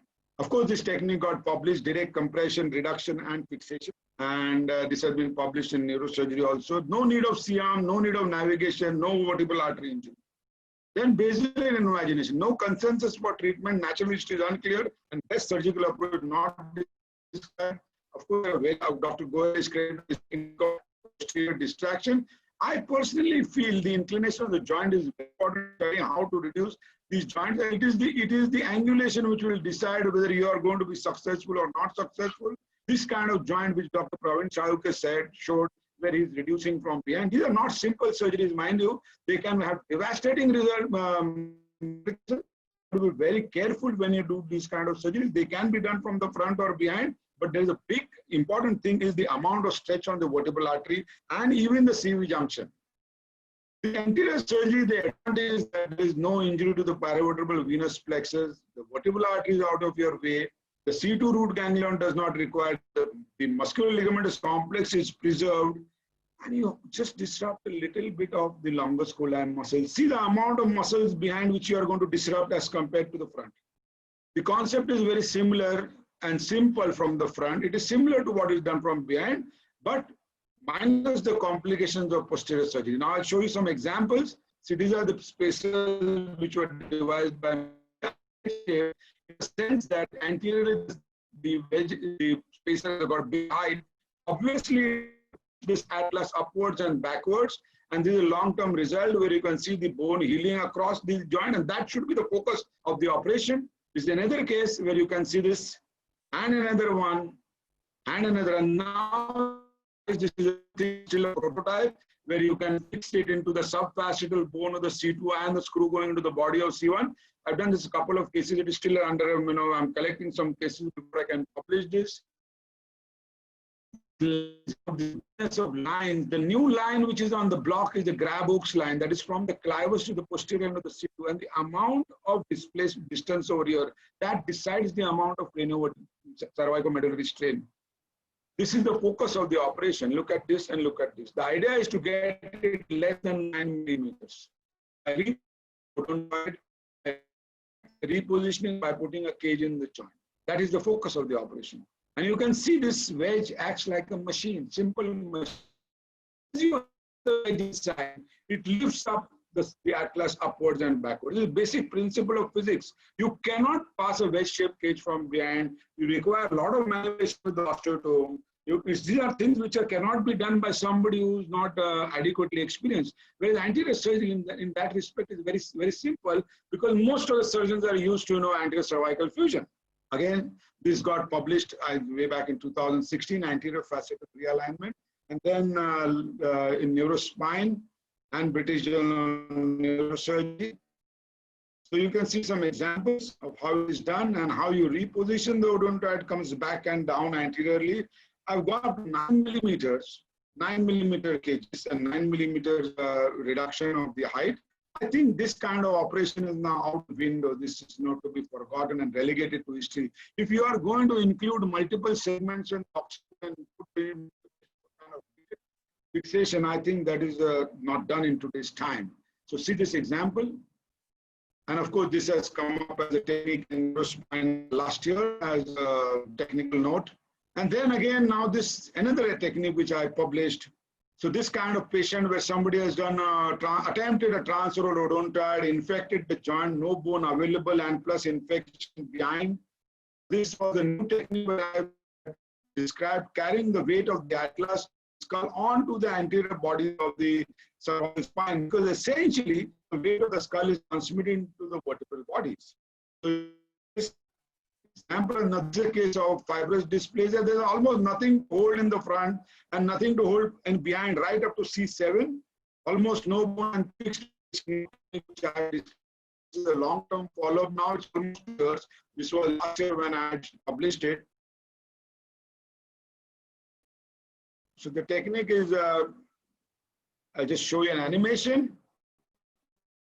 Most things in nature expose the cervical spine and go lateral to the transverse processes. There is a safe area here. There is no important structure level. You can see this on the scan. Take the cord, bend it twice. Now, of course, they made them in various sizes for me. put into the spinal muscles. They are fixed to anterior vertebral bodies with special kind of plates and rigidly fixed onto the vertebral bodies. You see this rod will come out behind, in just lateral to the vertebral spine. Is turned lateral to mid of the posterior tension line. Just expose vertical incisions and the plate to the skull, decided by the CT scan where the skull is thick, and then you can pass the rod through this and reposition the skull onto and transmit the weight on vertebral bodies. And now there are more than 2 years follow-up on this. And of course, this was accepted in ANS and got published again as a new technique of vertebral fixation. So, where is the post nucleus? Where is the line of weight? Where is the quality? What good quality of bone? And whether the technique is safe. That is very important. Disease has every time when you talk about a new technique, you must first ask whether it is going to improve the quality of life and whether it is economically viable, best versus reasonable. That is our now spine. In all kinds of lists happens is that the upper vertebra slips anteriorly on the lower vertebra. That is because the spine is lordotic. The spine is the body weight is in the front. Similarly, like the head. Why do you get an Atlanto Axial Dislocation? The atlas slips in the front. Similarly, in the CV junction, same situation. Now you will see that there is evolving literature which is showing that it is very important to preserve the posterior muscles and better to fix them from the front rather than from behind, because the posterior tension band, which is very important to hold them into place. And now there are good implants. This is like a lever, you can lift any weight if you push it from the front properly. Now look at the review of literature. Standalone degenerative disease. What does it say? That posterior surgery, if not better, anterior surgery is almost as good. Now you will see there is recent literature with 2017, 2019, anterior surgery definitely is coming onto the stage for lumbar spine. And now the latest review in 2019, mechanical evaluation of traditional posterior surgery for spondylolisthesis. And what does it say? That anterior surgery definitely is biomechanically rational compared to this. Why? Similarly, in the CV junction, because all these muscles are very important. Don't take them lightly. I think it's adding insult to injury. Disrupting the muscles, removing the bone, leaving the muscles floating, and relying on these implants, I think it causes more damage as compared to this, which is simple, between the muscles, going and addressing the joints. So posterior surgery, will it fade? No, it will be improved upon. So this was Goel's construct, this new construct which I published, were divergent screws. And I feel that polyaxial screw is a weak construct. To manipulate the vertebra, you have to loosen the screw heads. And when you loosen the screw heads, you cannot manipulate without loosening the screw. If you want to manipulate, and then you do that, you have lost the hold.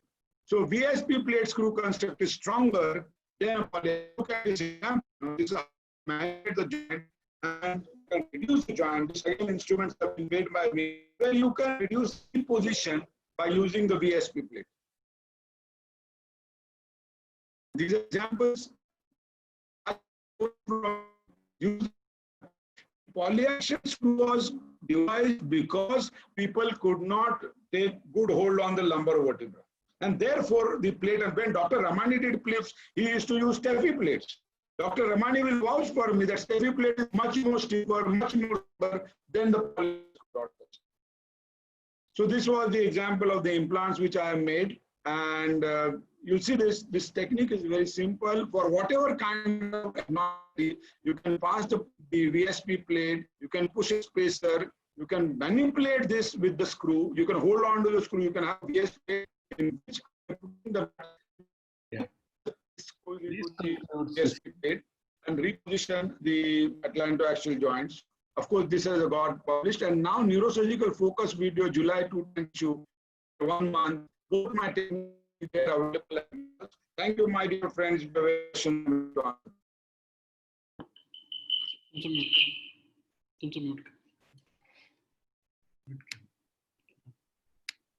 Thank you so much, Dr. Partner, for an excellent presentation. We have been really lucky to have such amazing speakers today. We have had Dr. Chen, Dr. Parthiban, Dr. Patkar, Dr. Sarunke, who have given us lovely concepts of C1, C2, and basal invagination, Atlanto Axial Dislocation. We've got lots of questions over here. And now I'll hand over to Dr. Ramani for the question and answer session. Please, speakers, be with us. I'll be unmuting everyone. Dr. Ramani will be asking questions to you turn by turn. And let's see how many we can address in this time.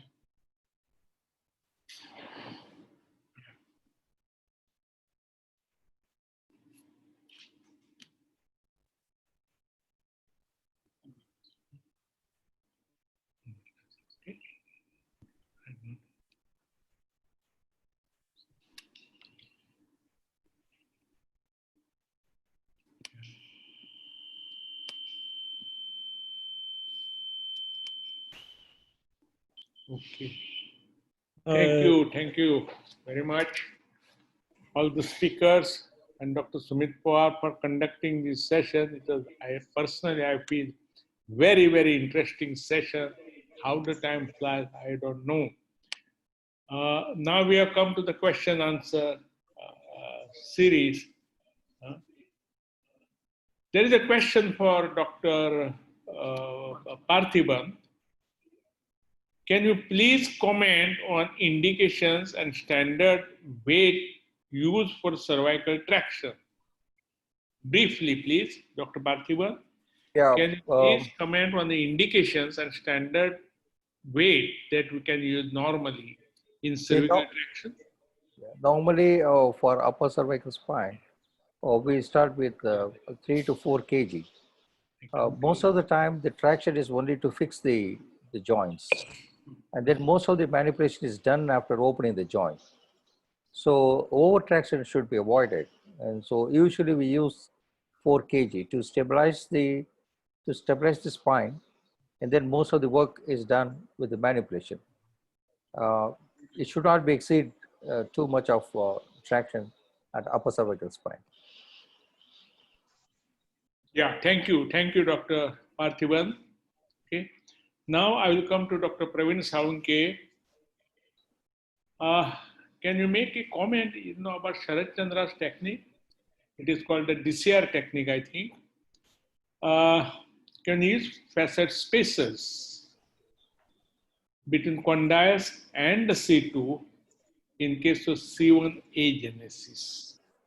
Yeah, as I had actually spoken about this, between the C1, the occiput could be assimilated with the C1. So what we can see actually, it is the so-called aplasia. It is either the condyle is small or the C1 is small. There is a joint between the C1 and the C2. Even if it is assimilated, one of them is small. So the so-called aplasia is actually the complex of the condyle with the C1 facet. And that actually articulates with the C2. So you can obviously put in a spacer between the joint. And if that is not, at times there's something called as a pseudo joint just behind the actual joint, which in extremely angulated case you may have it. So you can just put in a spacer between the occipital squama and the C2 lamina. So even that is possible. Thank you, Dr. Praveen Sarunke. I will now come to Dr. John Chen. You showed all your distractors from behind, very good. The question for you is there, many times the vertebral artery is anomalous. It comes in the way. In your vast experience,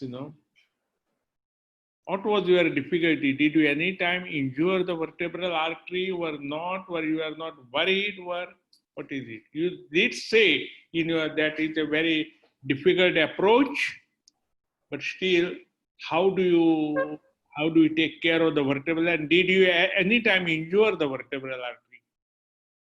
Please. The question is for me? Yeah. Yeah, there did some cases. We should pay attention to vertebral artery because in this kind of congenital malformation, the vertebral artery running are always about 50% of the patient at least on one side of the vertebral artery just running on the surface of the face joint. In most cases, we can just push the vertebral artery upward and expose the face joint, and we can perform this distraction between the face joint and release the face joint. But if in some very if the basic imagination is too severe, and for before operation, I evaluate if the vertebral artery should have much danger. It's too risky for the vertebral artery. I would like to choose anterior approach. Though very few cases I choose anterior approach. In 2 years, I do the anterior approach only about 3 cases. Most of cases I do posterior approach, and the vertebral artery injury rate is very few. With my series of cases, in 200 cases, I have 5 vertebral artery injured with a posterior approach. Yeah. Thank you very much. I will ask you one more question. You showed in your video that 2 spacers on the right and left should be put at the same time so that you know exactly with the help of O-arm how much is the reduction and if it is correct, you know. So it is always that you put right and left both cages together. Did you get the question, Dr. Chan? Yes, I've heard your question. Yeah, please answer. You mean I put a cage on bilateral side at the same time? Yeah. Yeah, after I distracted the face joint to the proper height, to the proper width of the face joint, I would like to put a suitable size of cage in the face joint to reduce the baseline imagination. Usually, I choose the height of the cage according to the how much is the baseline imagination. If the odontoid come upward above the chamber line 1 centimeter, then I will put a 1 centimeter cage in the face joint, and so I can with this method I can reduce the baseline imagination completely. Yeah. And excuse me, I have a question for Professor Solanki. Hi. Excuse me, can you hear me?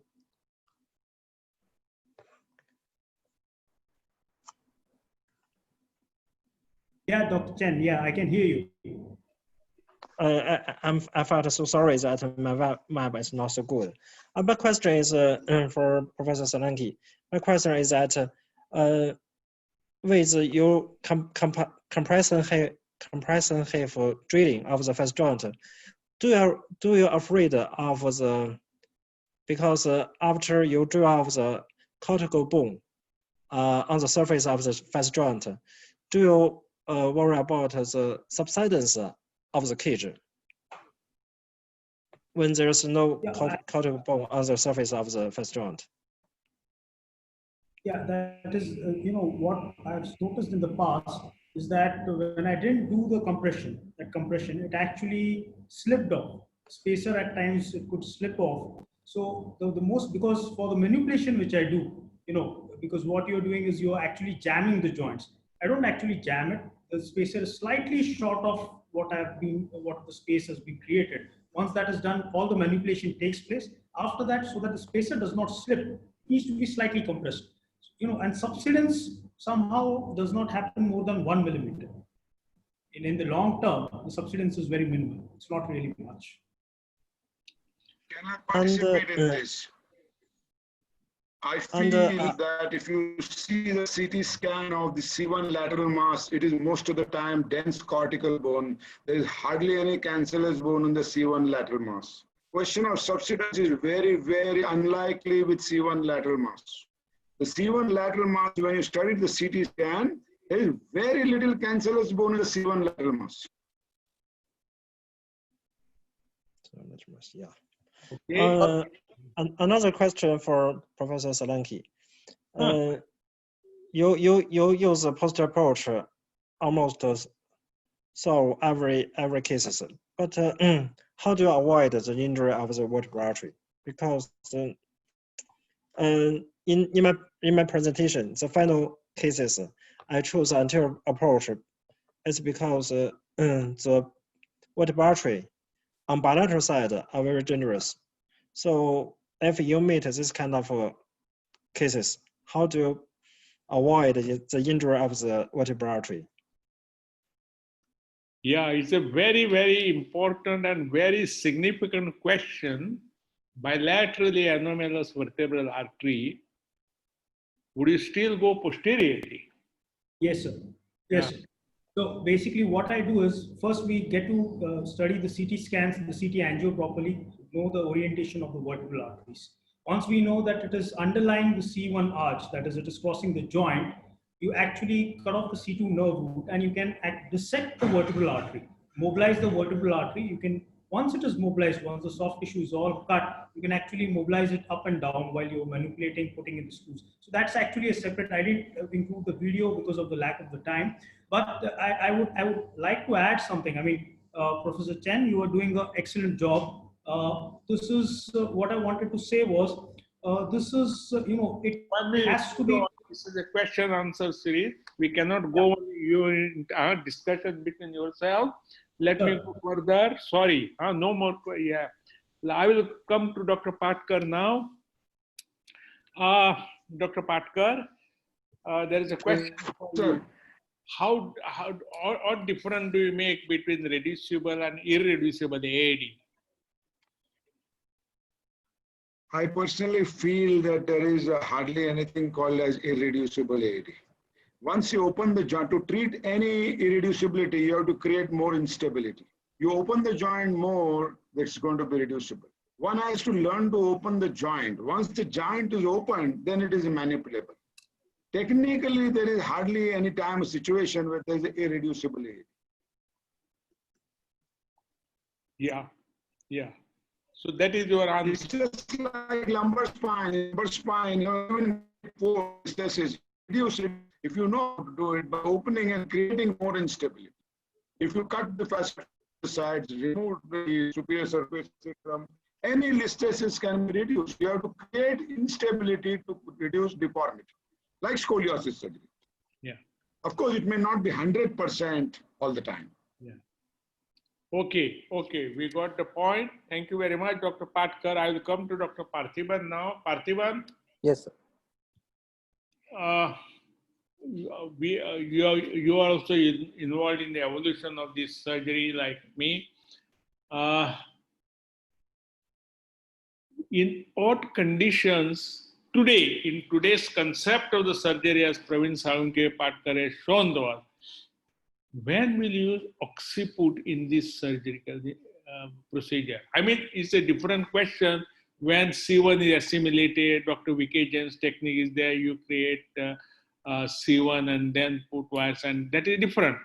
You got C1, C2 intact, and is there any indication for involving occiput in this surgical intervention?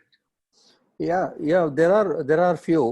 One is these techniques of going to C1 and C2 joint when it is very abnormally placed. If you see the average number of surgeons who are doing this particular high level technique is very less. But if you see majority of them find very difficult to manipulate at C1 and C2, particularly when C1 condyle is assimilated with the occipital condyle. And you find it very small, and you do find it very difficult to fix and also approach. So that time, I think probably you may have to fix up with occipit also. This is when you see the position is made and with the traction is given. If you don't see the C1 and C2, unless you change by traction, otherwise you may have to assimilate above. That is that you have to fix with occiput. That is extended occipital from C1 and C2, which was done in earlier days. Yeah, yes, correct, right. Thank you very much. Giving very briefly the correct indication for using the involvement. Do you agree with that, Praveen Salunke? Dr. Salunke? I am not sure. Hear you. I feel that even if it is with extremely difficult cases, go for these kind of fixations, but you know, it is in almost all cases it is possible to open up the joints and actually fix with the C1 and C2. Can I make one comment, sir? Yeah. There are a few conditions where you do have the C1 lateral arch, the C1 lateral mass is very, very thin. Yes. It's a hyperplastic, right? And there you cannot put the screw, and then you have to go for the occipital condyle. I mentioned very clearly that it may be, it's the same like having assimilation of C1. Yep. You create a C1, that is a different problem altogether. But here, my proposition is that C1, C2 is intact, and then what are the indications for involvement? Anyway, thank you. I would like to add to this. Down syndrome is a classic example where you have to include the occiput. Right. Very Down syndrome, Atlanto Axial Dislocation with Down syndrome, you cannot get away with C1, C2 fixation. No, Down syndrome, you must use occiput. Yes, I also agree with you completely, Dr. Patkar, and that is what speakers should have mentioned about it. Down syndrome specific, I think it is better to use occiput as is the correct. Now, Dr. Patkar, what are the problems of anterior fixation in very high basilar invagination? I'm sure that there is no single approach which can address all the issues of craniovertebral anomalies. There are many ways to skin a cat, and you have to change your each technique as it's got its own kind of limitations. I feel that where I'm doing anterior surgery, the most important thing for me is that in full extension, how far the mandible is going up and whether I've got good access. Many times in very high basilar invagination, one can even drill out the odontoid from the retropharyngeal approach and at the same time fix the joint. So ultimately, the aim of the operation is getting a good decompression and getting a good fixation. Now, whether that decompression is by virtue of distraction and repositioning the odontoid or whether it is by excising the odontoid. That choice you have to make depending upon the difficulties. For example, Dr. Chen showed some cases where he had to go from the front and excise the odontoid. So I don't think that there's any rigid this as to whether you have to follow a particular, be obsessed about not excising the odontoid. Yeah, thank you very much. I think that is what you have to keep your mind open and don't be very dogmatic, anterior or posterior only. When it is necessary, I think you have to use other alternative approaches exactly. Yeah. I will ask one question to Dr. Sumit Pawar. You mentioned various very interesting lecture, as Dr. Salunke also appreciated it. What is the configuration, do you know, in Cobra?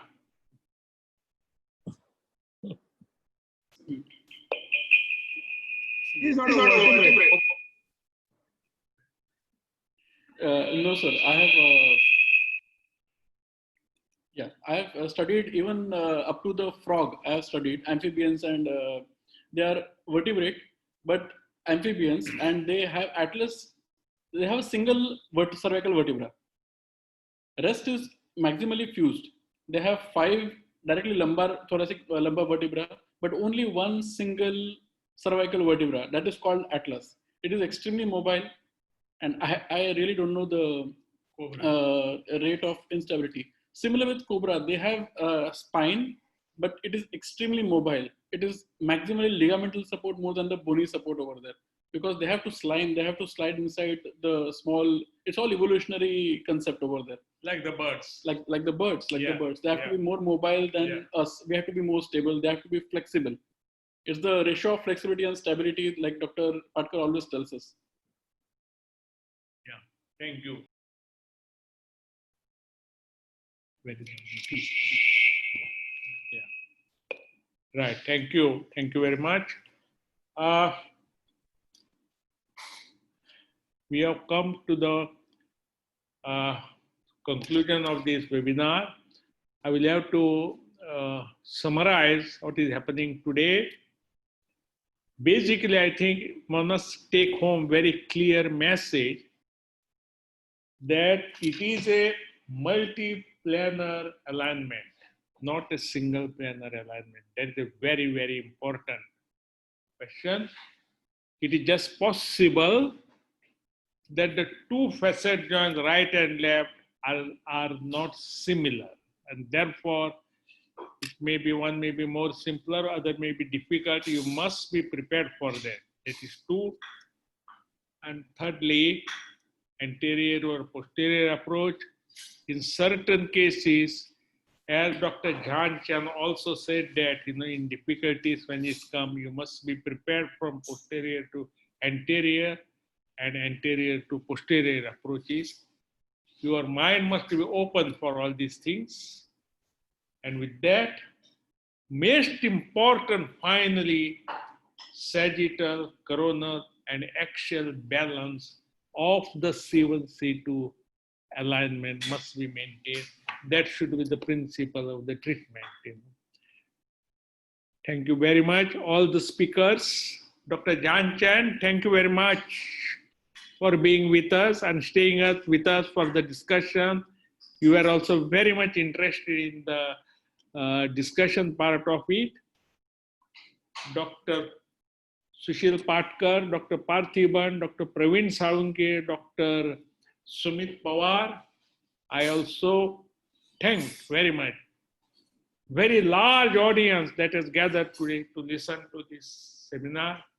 And finally, before I conclude, I must once again thank you, Intas, Alecta, Ultima Division, the manufacturers of very famous Rejuvenate CD products. They are the sponsors with us.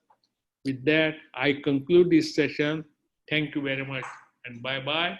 We'll see again. We'll meet again. Bye-bye. Thank you, sir. Thank you. Thank you, sir. Because Thank you for the invitation. please wait back for 2 minutes for speaking. Please stop the live streaming. Speakers, please wait back.